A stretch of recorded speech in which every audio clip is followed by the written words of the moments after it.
Hello, नमस्ते दोस्तों।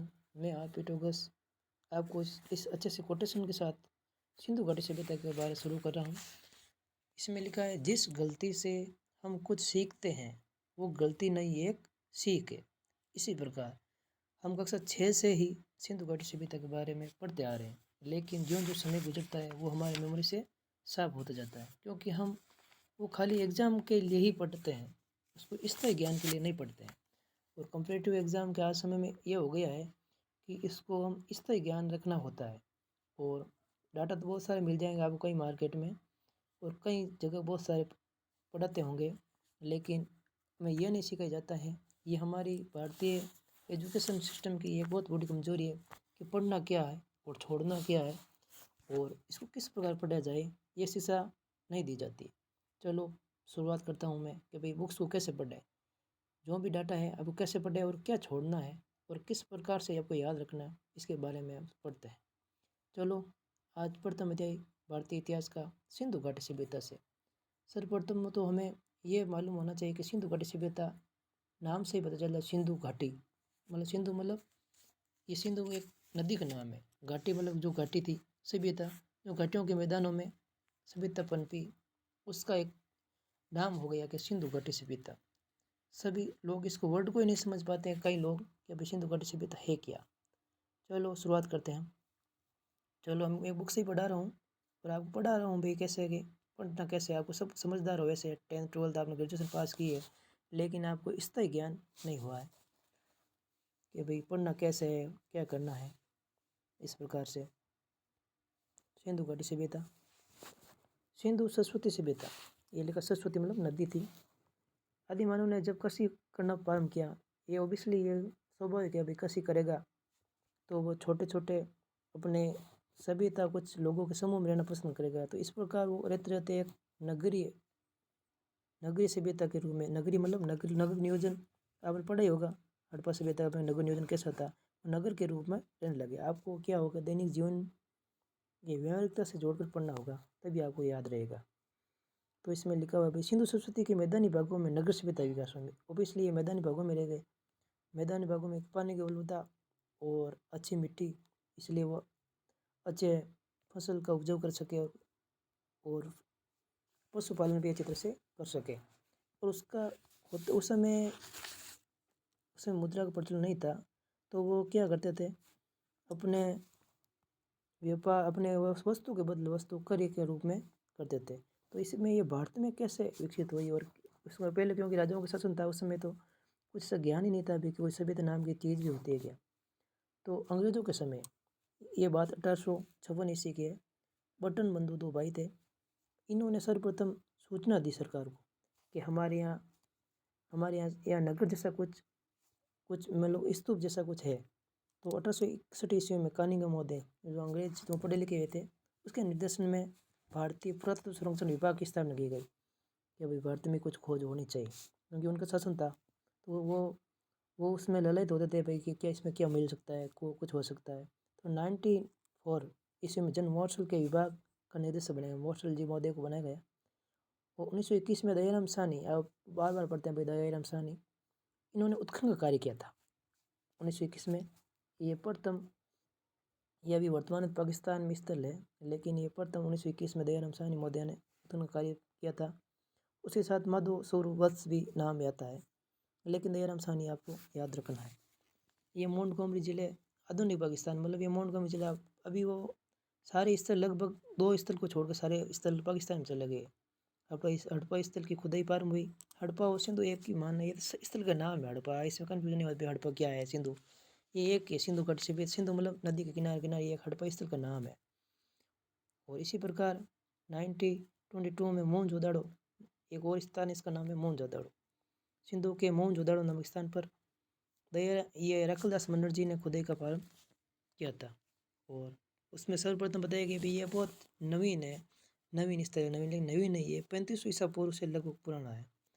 रखलदास बनर्जी ने मोहनजोदड़ो का शाब्दिक होता है मुर्दों को टिल्ला, मतलब मुर्दों को टिल्ला इसे कहा गया है पुरातत्व लोगों ने, मुर्दों को टिल्ला के समान ही है।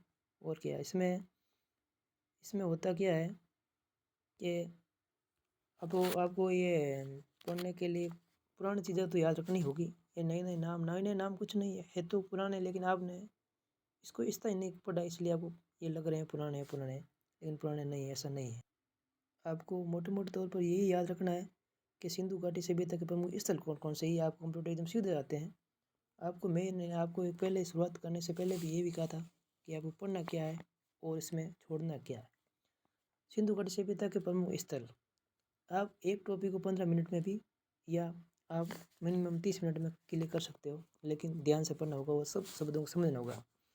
मोहनजोदड़ो, हड़प्पा, कोटदीजी और चनूदड़ो, ये तो पाकिस्तान में वर्तमान में उसमें चले गए। भारत में ये दो ही थे, चंडीगढ़ के पास रोपड़ गुजरात में लोथल और धौलावीरा राजस्थान के हनुमान जिले, ये प्रमुख स्थल है, ज़्यादा नहीं है उसमें पाकिस्तान में थे। लेकिन वर्तमान में तो बहुत सारे स्थल खोजे जा चुके हैं। ये आपको बार बार आता है भाई, चनूदड़ो, कोटदीजी, हड़प्पा, मोहनजोदड़ो, धौलावीरा, कालीबंगा इत्यादि का नाम आप प्रमुख रूप से आपको दिखाई देता है। उनमें आपको कुछ नहीं करना। उसके जैसे कालीबंगा की खोज किसने की, कब हुई और इसमें क्या क्या मिले, यही बारे में आपको ध्यान रखना है। सिंधु घाटी सभ्यता का विस्तार, 1947 में भारत आज़ाद हो गया तो भारतीयों ने भी ये भी महसूस किया भाई कि हमारे पुराने समय में क्या क्या होता था, उसकी खोज कैसे करें, उसके बारे में कमेटियाँ बनाई गई बहुत सारी। तो उस समय 40 बस्तियों का ही पता चला, मतलब पुराने पहले 40 बस्तियाँ थी, लेकिन वर्तमान में बहुत सारी बस्तियाँ और बहुत सारे स्थल खोजे जा चुके हैं। 1100 बस्तियाँ लगभग है। पंजाब के सतलज किनारे के रोपड़ के समीप कोटल नीम खान और दूसरा काठियावाड़ गुजरात, ये दो स्थल थे जो हमारे भारत में रही, बाकी तो पाकिस्तान विभाजन के समय चले गए थे। चलो इसका विस्तार ये बता रहे हैं भाई, उत्तर से दक्षिण, पूर्व से पश्चिम कितना क्या है। तो उत्तर की ओर चले हम, तो उत्तर की ओर तो मांडा कश्मीर, भाई हमारे तो सिर और यही है मांडा कश्मीर, चिनाब नदी वो कश्मीर से निकलती है ऐसे। सुरतगोई नाम आपने सुना होगा, अफगानिस्तान में है। और ये बलूचिस्तान दशक नदी के किनारे है। पूर्व ये पश्चिम में दशक नदी, हिंडन नदी, चारों नदियाँ आपने एक गौर किया होगा आलमी करो, ये सभी नदियों के किनारे बस्तियाँ बसी हुई है। क्योंकि मैदानी भागों में पशु चारण अच्छा होता था, पशु चारण कर लेते थे, खेती बाड़ी कर लेते थे, और इनका माध्यम यही था भाई। चलो जब लगभग 1500 बस्तियों की खोज की जा चुकी थी, इनमें 925 बस्तियाँ भारत, मतलब 900 बस्तियाँ मान के चलो आप, बस्तियाँ भारत में, और 475 या 600 मानो पाकिस्तान में। और ये ब्रिकेट में दिए गए आंकड़ों अनुसार, मतलब BSER, ये पुरातत्व विभाग 19 में आंकड़े दिए गए भाई ये है। लेकिन आपको ये याद रखने की जरूरत नहीं, मैंने कहा ना जितना ही पढ़ना जो आपके काम की हो। ये उत्तर पश्चिम, पूर्व पश्चिम, इसमें भी कुछ भी दे सकता है भाई, दक्षिण में कौन सा है, उत्तर में कौन सा है, तो आप देवमाद महाराष्ट्र पूर्व नदी किनारे, नदी का नाम भी आ सकता है। और ये कोई सिंपल है भाई, नदियाँ तो हमारी थी, ये पुराना नाम है खाली, यही है। चलो हम सेकंड भाग में चलते हैं, सेकंड चैप्टर मतलब फर्स्ट में चलते हैं भाई, क्या है। चलो, माना जाता है कि दक्षिण स्थल मांडा 1400 किमी दूरी गोदावरी तट पर देमाबाद में है। गोदावरी तट के देमाबाद जगह है, वहाँ है। दशक नदी के किनारे सुत का डोर है, दशक नदी पुरानी नदी है भी, इसके किनारे स्थित है सुत कागे डोर, ये सबसे पूर्वी स्थल है। इसमें 1600 किमी मेरठ में हिडन नदी के किनारे आलमीपुर है। सिंधु सभ्य 1300 किमी, आप कुछ नहीं याद रखना, किमी कुछ याद नहीं रखना है आपको, तो बस ये आपको पता होना चाहिए स्थल कहाँ पे है और इसके पास में नदी कौन सी गुजर रही है और इसमें क्या क्या खोजे हुई है। जैसे प्रकार आपने बहुत सारे पढ़ा होंगे, जैसे सोरदगोई, मुंडिका, ये तो अफगानिस्तान है। बलूचिस्तान, सुत का गडोर, सुत का खो, बालाकोट आपने हमले ये सुना होगा, बलूचिस्तान में है। सिंध मतलब पाकिस्तान, मोहनजोदड़ो, चनूदड़ो, कोटदीजी, और पाकिस्तान हड़प्पा, गेनरीवाल, ये तो कुछ इतना याद नहीं इंपॉर्टेंट है। जैसे राजस्थान कालीबंगा, पीलीबंगा, ये इंपॉर्टेंट है। ये कालीबंगा उत्तर प्रदेश में आलमगीरपुर, ये सबसे हमारा पूर्वी किनारा है। आलमगीर हुल्लास, ये नज़दीक आपको मतलब दिया गया है, जैसे आप समझ सको। गुजरात में रंगपुर, धौलावीरा, प्रवास, पाटन, खंभात की खाड़ी, महाराष्ट्र में देवबाद है। तो इस प्रकार से आपको मोटे रूप से ध्यान रखना है। स्वतंत्रता के बाद खुदाई के सबसे पहले गुजरात प्रांत में मिले हैं। स्वतंत्रता के बाद में, क्योंकि गुजरात उस समय विकसित था, तो वहाँ पे कच्छ का रण भी है और इस प्रकार से वहाँ खुदाई का सर्वप्रथम शहर है गुजरात में। ये ऐसा क्वेश्चन बनाने वाले पर डिपेंड करता है। वो पूछ सकते हैं सर्वप्रथम कहाँ स्थल की खोज हुई गुजरात में स्वतंत्रता के बाद, ऐसा बोल सकता है। तो अभी तो इसका भौगोलिक विस्तार 20 गुना बढ़ गया, क्योंकि ज्यों ज्यों ज्यों ज्यों हम विकसित होते गए तब इसकी खुदाई होती गई। सरस्वती नदी, चलो इसके बाद थोड़ा डीपली पढ़ते हैं। सरस्वती नदी क्या है? सरस्वती नदी भारतीय संस्कृति की महत्वपूर्ण स्थान है। सरस्वती मतलब भगवान की पुरुषनी, भगवान के रूप में मान्यता प्राप्त है। पुराने लोग इसको पूजते थे, उसको देवी के रूप में भी मान्यता प्राप्त है। ये कहना उचित होगा कि वैदिक संस्कृति का जन्म इसी नदी के किनारे हुआ। ऑब्वियसली बात है, वैदिक संस्कृति वेदों मतलब वेदों के समय ये सरस्वती नदी, वेदों से ऐसा माना जाता है, लेकिन वेदों के समय ये सरस्वती नदी उत्पन्न की गई। सिंधु नदी की माँ कहा जाता है। सिंधु नदी की माँ मतलब सिंधु नदी थी, उसकी माँ के रूप में सरस्वती को मान्यता दी गई है। सिंधु सरस्वती नदी घाटी पर सुसंस्कृत या सुव्यवस्थित सभ्यता का अपराध हुआ। सैटेलाइट की तस्वीरों से इस नदी का संपूर्ण मार्ग स्पष्ट दिखता है। सैटेलाइट से पहले के माध्यम से इसकी तस्वीर आराम से उसमें दिखाई देता भी कि यहाँ पर नदी थी। सिंधु सभ्यता काल, काल के बारे में मतभेद है, क्योंकि मेसोपोटामिया इस काल पर मेसोपोटामिया में उर और किस स्थलों पर प्राप्त हड़प्पा मुद्राओं के आधार पर किया गया। वहाँ मेसोपोटामिया में उर एक स्थान है और किस स्थल, क्योंकि व्यापार थोड़ा बहुत होता था वहाँ पर मुद्रा में सिंधु घाटी की सभ्यता के बारे में जिक्र है। तो सारगन अभिलेख में इसका सन बता रहे हैं भाई ये 2600 से 1800 वर्ष ईसा पूर्व मतलब उस समय थी। जॉन मार्शल कहते हैं भाई 3250 से 3750, मार्टिन हिलर 2500 से 1500। थोड़ी इसमें मतभेद है, आपको कुछ याद और मोटा मोटा आपको ध्यान होना चाहिए भाई कुछ ने क्या कहा, लेकिन इतना कोई ज़रूरी नहीं है कि भाई आपको याद ही याद रखा जाए। सिंधु घाटी सभ्यता की प्रमुख विशेषता बारे में देख लो। एक ये कार्बन पद्धति 2500 ईस्वी से 1850 एशियाई तड़ा ध्यान रख लेना। सिंधु घाटी सभ्यता की प्रमुख विशेषता, सिंधु सभ्यता में विकसित प्रकार का सामाजिक संगठन, एक सामाजिक जीवन दिखाई देता है। भाई ये सिंधु घाटी सभ्यता के पास जो भी रहते हैं तो वो तो दिखाई देगा ही। यहाँ पर मुख्य शिल्पी, पुजारी वर्ग आश्रित माया, भाई नगर होगा, नगर के पास तो लोग रहेंगे, आवश्यकता महसूस करेंगे नगर वाले कि उनको शिल्पी भी चाहिए, पुजारी भी चाहिए, व्यापारी भी चाहिए। तो पुरातत्व ने सिंधु सभ्यता की कई प्रजातियों का अस्तित्व दिखाई देता है। सैनिक व्यवस्था का साक्ष्य भी मिला है। यदि शांतिपूर्ण सभ्यता थी, सबसे बड़ी बात इसमें शांतिपूर्ण सभ्यता माना गया, कोई युद्धों के बारे में कुछ वर्णन नहीं है। सिंधु लोग धातुओं तो सोना चांदी पीतल टीन आदि का ज्ञान था, इनको बहुत विकसित थी सिंधु सभ्यता। तांबा पीतल सभी का ज्ञान था, टीन वगैरह सब था। परगलन विधि से मिश्रित धातु कहाँ से, परगलन समझ रहे, परगलन आपको वर्डों का ध्यान हो। परगलन मतलब गलन करके कहाँ से, तांबा और टीन का ज्ञान मतलब गलन करने की मिश्रित विधि भी पता थी इनको। कहाँ से युगीन सभ्यता गई, कहाँ सा मिश्रित रूप बनाकर, इसीलिए आपको कब पढ़ते हैं भाई कहाँ से युगीन सभ्यता कौन सी है, तो आपको बिना हिचकिचाए जवाब देना भाई सिंधु सभ्यता। कहाँ से युगीन सभ्यता, इससे लोग बहुत कंफ्यूज होते हैं। लोहा से अपरिचित है, सबसे बड़ी बात इसको लोहे का ज्ञान नहीं था उस समय, लोहे कोई ध्यान नहीं था। घोड़ों से भी अपरिचित, घोड़ा घोड़ा नाम की कोई चीज़ होता था नहीं, बैल पशु एक सिंग वाला बैल ये होता था। इससे पूर्व एक नगर विन्यास, नगर योजना थी, ग्रिड विन्यास, ग्रिड पद्धति होती है ना, ग्रिड पद्धति ऐसे ऐसे इस प्रकार की पद्धति थी। सिंधु व्यासियों का जीवन शांति दृष्टिकोण था, शांति प्रिय लोग थे। सिंधु लोग चाक उत्कृष्ट मर्दबान बनाते थे भाई, कुछ बर्तन भी बनाते थे चाक से। त्रिकोण वर्त, त्रिकोण है वर्त के समान है, शतरंज की भी साथ ऐसी पक्षी का चित्रांकन किया करते थे, पक्षियों का चित्रांकन, ये मतलब चित्र प्रेमी थे। मातृ सत्ता समाज था, लेकिन पुरुष प्रधान था समाज। मातृ सत्ता, मातृ को मतलब देवी का रूप माना जाता था, देवी देवता को उपासना करते थे, धार्मिक लोग भी थे। माता देवी, विकसित नगर था, मोहनजोदड़ो नगर नियोजन में सर्वश्रेष्ठ था। और ईंटों की आकृति का अनुपात 4:2:1 का समझ रहे हो। 4 तो इसकी हो गई, 1 तो इसकी मोटाई हो गई, 4 इसकी लंबाई हो गई और चौड़ाई 2।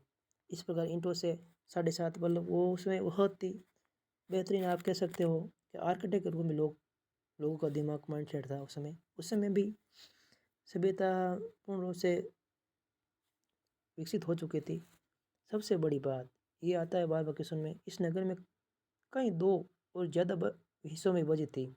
पश्चिम घाट छोटा था, पश्चिम में वो छोटा रखते थे, पूर्व की ओर ऊंचाई थी, पूर्व हिस्सा बड़ा था लेकिन ये निचले इलाका में था। ऊंचाई वाले भाग को पुरातात्विक ने नगर दुर्ग कहा है।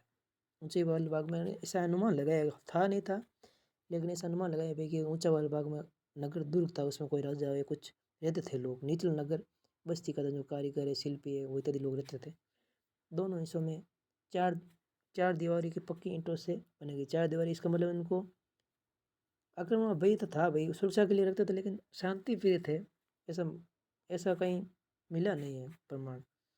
बाढ़ या आक्रमण के समय गढ़ की ऊंचाई पर जाकर शरण लेते थे। ये इसमें दिया भी गया है भाई, बाढ़ या आक्रमण हो जाए तो ऊंचाई में शरण ले सकते हैं। तो इसी प्रकार हड़प्पा के दुर्ग में सबसे अच्छी इमारतें धानीकारों की थी। आयतकार में नदी के पास बनी थी। नदी के रास्ते माल नावों, उसमें नावों का भी प्रचलन था भाई। नदियों के रास्ते नावों से माल इधर से उधर माध्यम होता था, गोदामों में रखा जाता था। अनागार, बहुत बड़े बड़े अनागार, ये 45.71 इंटू 15.23 मीटर का, मतलब बहुत बड़ा अनागार था हड़प्पा व मोहनजोदड़ो में। ये विशाल अनागार मिले थे जोदड़ो में। इसमें लोग सेव करके रखते थे उनको, कि भाई कभी परिस्थिति के समय उसको निकाल कर यूज लिया जा सके। और सबसे बड़ी बात है, इस प्रवेश रावी की ओर हो रहा था। रावी नदी है ना, उसकी होता। अनागार मेसोपोटामिया के नगरों में भी थे। इसी प्रकार एक मेसोपोटामिया जो विदेश में, उसमें भी इस प्रकार के नगर को देखा गया है। नगर नियोजन की सुव्यवस्थित योजना की जानकारी मिलती है हमें। और 16 भट्टियाँ और धातु बनाने का एक मूसा नगर में इस प्रकार मिला है। 16 भट्टियाँ, मतलब एक ही कतार में 16 भट्टियाँ, तो इसका मतलब यह एक ही हवन भी होते होंगे, तभी तो इतनी 16 भट्टियाँ लगाई गई थी। मूसा ताम्र कहा रहते थे। धातु तांबे कांसे टीन आदि वस्तु तैयार करते थे। लोहे के ज्ञान तो ये इसको था, इनको था नहीं। स्नान कुंड आदि मिले हैं। पाकिस्तान के सिंध प्रांत, जो लरकाना जिले में नदी के दाहिने किनारे मोहनजोदड़ो ये लरकाना जिले के पास है। सिंधु नदी के पास भी अभी लरकाना वर्तमान में उस जिले के पास मोहनजोदड़ो है, दाहिने तरफ है। राखाल दास बनर्जी 1922 में उत्खनन किया था। इन्होंने यहाँ खोज की थी। सबसे बड़ा नगर था, इसकी जनसंख्या सर्वाधिक थी। ये नगरों में सबसे बड़ा मोहनजोदड़ो। शाब्दिक मृतकों का टिल्ला या प्रेतों का टिल्ला, मतलब ऐसा माना जाता है। सिंधी भाषा का शब्द है सिंधु का नखलिस्तान। सिंधु का नाग भी कहा जाता है। ये अलग अलग नाम है, ये कभी आ सकते हैं। सिंधु का नाग या नखलिस्तान, आपको ऐसे पता चल जाएगा। आप तो दूसरे वैसा कोई नाम ही नहीं है, तो आपको पता वैसे ही चला जाएगा। मोहनजोदड़ो एक दूसरे से 483 किमी दूर है। हड़प्पा और उसके बीच में 482 लगभग दूरी है। ये इनके बीच में बहुत सारी दूरी है। ये यहाँ पर थे, ये यहाँ पर थे। नगर नियोजन ये इसमें व्यापार तो होता रहता था, मोस्ट बोटे में इनसे होता था, लेकिन समानता देखी गई इसमें। कुछ नगरों में नगर दुर्ग कुछ खास इमारत से बनाई गई थी। मोहनजोदड़ो में खास तालाब बनाए गए, तालाब भी बनाया गया था अभी बहुत बड़ा, जिससे सभी का पानी का और मान स्नान घर था। सबसे इसमें इसमें मोहनजोदड़ो में सर्वप्रथम मान स्नान घर जो 39 इंटू 28 इंटू 8 फीट का था, कि देखो कितना विशाल हो सकता है। उस समय भी देखो कितने वृहद रूप से बनाए गए। उस समय कितने आर्किटेक्ट उसमें भी थे, इसका मतलब। और मार्शल ने विशाल स्नानघर को तत्कालीन विश्व का आश्चर्यजनक दूत कहा। कितना आश्चर्यजनक दूत ये मार्शल मोदी जो पुरातत्व विभाग में, उन्होंने कहा कि ये, तो आपको ऐसा क्वेश्चन भी आ सकता है भाई, आश्चर्यजनक अद्भुत निर्माण किसने कहा? तो मार्शल मोदी ने स्नानघर को कहा। ये कन्फर्म आपको याद रखना है, मोहनजोदड़ो में था।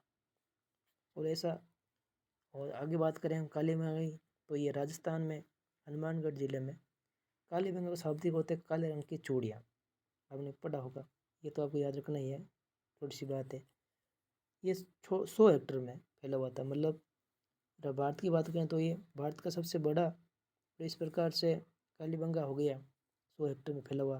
राजस्थान में हनुमानगढ़ जिले, गगन नदी, सभी नदी, ये आपको एक याद रखना है कि सभी नदियों के किनारे बसे हुए थे। कालीबंगा है, कोई भी आप नदियों का नाम आपको याद रखना होगा। कालीबंगा की खोज अमलानंद घोष ने की थी 1953। ये स्वतंत्रता के बाद में खोजा गया स्थल था 1953 में। अमलानंद घोष जी ने यहाँ पश्चिमी टिल्ले, इसी प्रकार था। पश्चिमी टिल्ले प्रथम नाम दिया। और दुर्ग या गढ़ी, आपको कुछ याद नहीं, आपको ये याद नहीं, 5-6 कच्ची ईंटें चबूतरे बने हुए थे। यहाँ पर चबूतरे बने हुए थे, चबूतरा है।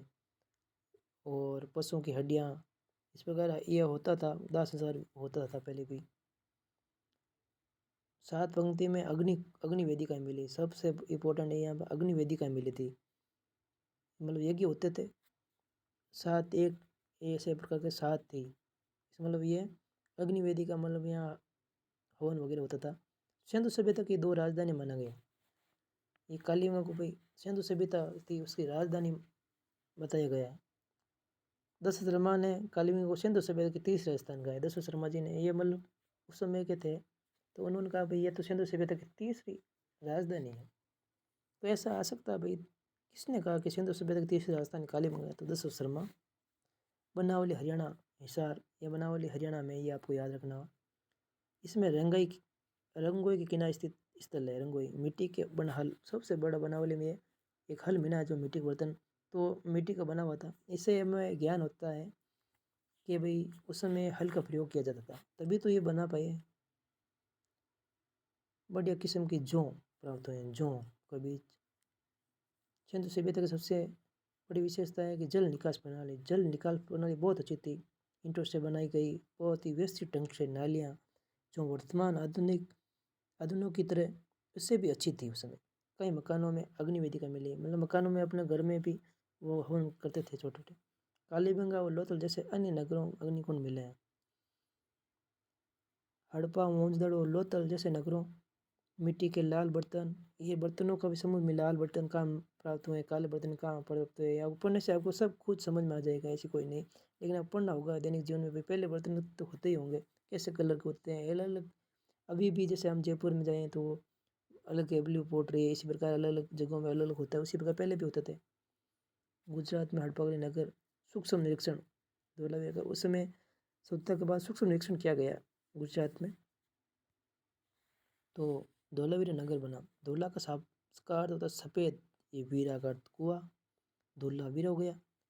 धोला मतलब धोला ऐसा शाब्दिक भाषा है, धोला सफ़ेद होता है, वीरा का अर्थ कुआं, यहाँ धोला वीरा का गया भाई, मतलब सफ़ेद कुआं ऐसा मान लो आप, पुराना कुआं कुछ भी कह सकते हो। किसके कारण धोलावीरा नाम पड़ गया? धोलावीरा गुजरात में, ये आपको ध्यान रखना है। और ये जो नदी किनारे नहीं है, ये एक इस ऐसा स्थल जो नदी किनारे नहीं है, मान और नदियों के बीच में विकसित हुआ है। ये दोनों नदियों के बीच में हो गया तो अभी कोई बात नहीं। सुनियोजित सिंधु नगर है, नियोजित पूर्ण रूप से जमीन उपजाऊ थी। यहाँ हड़प्पा सभ्यता के 2 नगरों के अवशेष भी यहाँ सिंधु मिले हैं। नाम पट्टिका अभिलेख में 9 प्रश्नों, प्रत्येक में 27 सेंटीमीटर। ये आपको ऐसा पढ़ोगे तो आपको बिल्कुल सिंपल से आपको याद रखने कोई बड़ी बात नहीं है। मैं आपको यही बता रहूँगा, पढ़ना कैसे है, आपको रिलेट करके पढ़ना होगा भी। ये नदी किनारे ये है, ये गुजरात ऐसे है, ये राजस्थान ये है। लोथल नगर ऐसे स्थान पर बसा हुआ है, लोथल भी है। ऐसा राव ने लोथल को लघु हड़प्पा कहा। अभी ऐसा क्वेश्चन बन सकता है क्योंकि अब अभी ट्रेड चल रहा है, ये व्यावहारिक क्वेश्चन होगा। अभी वर्तमान में जो भी कंप्यूटर एग्जाम है, इसमें क्या कहा कि किस सभ्यता को लघु मोहनजोदड़ो कहा है या लघु हड़प्पा कहा है? किसने कहा? ऐसा राव ने। किसको कहा? लोथल को। ऐसा आपको याद रखना है। जहाजों की गोदीवाड़ा, डॉक यार्ड कह सकते हैं, गोदीवाड़ा मिला है उस समय का, मतलब ये एक बंदरगाह गोदीवाड़ा इससे मिला है। भारत में पहली बार गोदीवाड़ा मिला था। प्राचीन काल में सबसे बड़ा आश्रय माना जाता है उस समय। लोथल मुर्दों का जीवित शहर और मुर्दों का टीला कहा जाता है, उसको भी वही मुर्दों का जीवित शहर कह दिया, मुर्दों का टीला कह दिया। जहाँ सिंधु सभ्यता का औद्योगिक नगर कहा गया, औद्योगिक नगर ही था भाई, यहाँ बंदरगाह थी, बंदरगाह थी औद्योगिक हो गया। मुर्दा ऊपर मूर बंदी थी, छाप मतलब ये मतलब जो बंदरगाह होती उनकी अलग छाप होती थी। तो इधर की छाप जैसे लोथल की अलग छाप थी, दूसरे जो मौसम बोटे अलग छाप थी, छाप से व्यापार होता था। सभी योद्धा की समान साथ साथ छेड़छाड़ नहीं हुई थी, तो छाप लगी होती वो छेड़छाड़ नहीं करते। आवास भवन नगर नाले, ये आपको ऊपर सामाजिक जीवन धार्मिक जीवन कैसे कैसे लोग अभी कैसा है पहले उसको रिलेट करके आप पढ़ लेते हो तो आपको समझ आएगा। मजदूर वर्ग भी था, किसान जो अन्न पैदा करते थे, गाँव में रहते थे, गाँव में रहता है स्वाभाविक है, और नगरों में वही व्यापारी वर्ग रहते थे। मार्टी मेल ये व्हीलर है प्रतीक था, उनका मत था कि उस समय दास प्रथा थी, काम करने के लिए भी दास दास रखते थे भाई, काम करने के लिए, वो बदले में उसको कुछ वस्तुएं दे के दास रख लेते थे। नारी मण मूर्तियाँ मिलने के कारण संत समाज को महत्व प्रदान किया। नारी की मण मूर्ति मिली, नारी की युगल समाधान, मतलब 2 लोगों एक साथ समाधान कलिंगा में मिले हैं। इसका मतलब सती प्रथा का प्रचलन भी था, अनुमान लगाया जाता है अभी। पर सही है। मैंने अनुमान अनुमान ज़्यादा कर दिया, क्वेश्चन आते नहीं है, लेकिन आपको युगल समाधान कालीबंगा याद रख लेता। प्रतिमाता का रूप दिया गया है इस प्रकार, ये तो लिखा हुआ है। मोहनजोदड़ो से एक मोर प्राप्त हुई है जिसमें एक सींग वाले त्रिमुखी पुरुष योग मुद्रा में बैठा हुआ दिखा गया। इसका मतलब उसमें योग का भी प्रचलन था। और इसमें एक सींग वाली की बात हो रही है, तो एक सींग वाला बैल पूज्य माना गया है। खंडित अवस्था में हिरण आसपास घूम रहा था। खंडित अवस्था में मतलब हिरण का शिकार भी होता होगा। देवता के ऊपर 6-7 अक्षरों का एक अभिलेख भी है। जॉन मॉर्शल ने शिव का आदि रूप, ये मॉर्शल जी ने अनुमान लगाया था भाई कि शिव का आदि रूप है, प्राग शिव है, तो इस प्रकार माना गया है। लिपि का ज्ञान था। कुबड़ वाले बैल है, बिना कुबड़ वाले बैल है, ये तो क्या है, उनके जो मूर्तियाँ मिली उनसे पता चलता है।